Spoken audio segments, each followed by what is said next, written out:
All right, we are here with, you know what, I don't even like calling you a tight end because you do so much. I mean, just offensive weapon, Weapon X, whatever you want to call it. Brock Bowers, two-time defending national champion, Georgia member. Brock, first off, appreciate you joining us, man. Welcome to Media Day.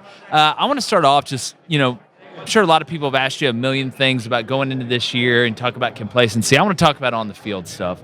Your versatility, in my opinion, is your biggest strength.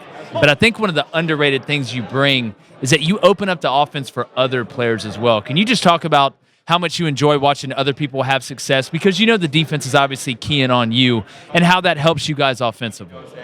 Yeah, I mean, it definitely helps. I mean, just being able to open things up. And we got a ton of dudes that make plays. I mean, just a bunch of athletic playmakers. And I think just the more we can get them in space with the ball in their hands, I mean, dudes are going to make plays, and that's all we need. Definitely. And can you talk about the way that you've been used in this offense? I mean, we've seen you get jet sweeps. We've seen you run the ball. And you're a really good blocker as well. I think that's one of the more underrated parts of your game because you make these big plays running after the catch.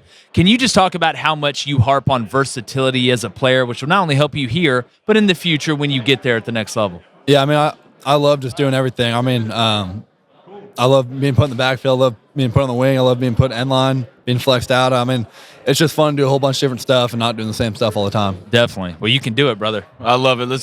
The amount of success not only you but the Georgia has had when it comes to just playing. You almost guaranteed yourself the SEC championship, the playoffs, the Natty. It's so used to it now that I'm sure Coach Smart just hates even when people say that. So how do you stay focused and not look ahead, week in? Because y'all make it look easy, but it's definitely not, especially in the SEC, it's a grind.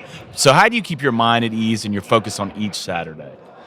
Yeah, I think Coach Smart and the whole staff does a really good job about having just keeping us locked in and keeping us focused because we know any week you could be upset, slip up, and like every single day at practice. I mean, even like on a random Monday or Wednesday, Tuesday, Thursday, I mean, we'll be halfway through a period and he'll blow a whistle, say restart it. Cause it wasn't up to a standard that we expect. So I mean, it's just part of it. I love it. I'm going to talk about, Stetson Bennett's not there anymore. He's gone. You got some new quarterbacks in there. How's the chemistry been with those guys so far, and how are things going on a day in and day out basis? Yeah, it's been going good. I mean, they've been around.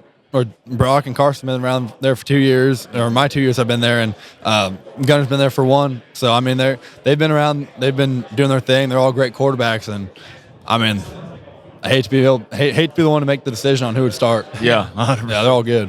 Brock, I want to take you back to the Peach Bowl, one of the best football games from last season. The Buckeyes had you guys on the ropes. You're down 2 touchdowns in the fourth quarter. I think it was a 4th and 5. You motion to the boundary, flex position. You catch the stick route, reach out for that big first down. That was one of the turning points in that game. Can you break down that play? What was the call? What was the mindset there? And how did that set you guys up to come back in that game? Yeah, I mean, I had a little quick out, and I ran it, caught it, and I was pretty sure I got the first down, but I mean, went back to the sideline. I was like, man, that was a lot closer than I expected. and then I was like, man, I think I got it. And then watched replay, and somehow my foot came up right before out of bounds, and it was. I don't even know how it happened, but it was pretty cool. It was one of the most memorable plays from last season, man. It really was. 2 years ago, you guys did my alma mater wrong, the Michigan Wolverines. You really put a stomp down on them. I think you scored on the first 4 possessions. It could have been uglier than it was. Now Michigan has set up a beat Georgia period at their practice. Really, when I see that, that means Georgia's the gold standard in college football to me. How does it feel to be a part of something like that? I guess it feels good. For the most part, our team doesn't really listen to the outside noise. We're kind of focused on we're kind of too busy to focus on all that stuff, but we're kind of more by design. We're kind of more focused on all stuff day to day. So I think that will kind of help us keep us focused. All right, last question, Brock. Enough football stuff. You're a hunting and fishing guy, right? From Cali. Honestly, though, how much better is the hunting and fishing in Georgia than California, and are you willing to go there? The duck hunting is not here, or not in Georgia, but deer hunting's better than where I am, and the fishing's a whole lot better. Bass fishing is. Yeah, look, that's honesty right there. Brock, good luck to you, man. It's so much fun watching you play. You've revolutionized the position in college, and good luck to you this year, my friend. Yes, sir. Thank you, guys. All right, Brock Bowers, tight end, I guess. Offensive extraordinaire is what we'll call him. Hey, YouTube, we are almost to 100,000 subs. Thank you guys so much. If you're not subscribed, Make sure you do. We got a ton of content coming. College football, Major League Baseball, NFL, everything you can imagine, and some recruiting. So make sure you subscribe.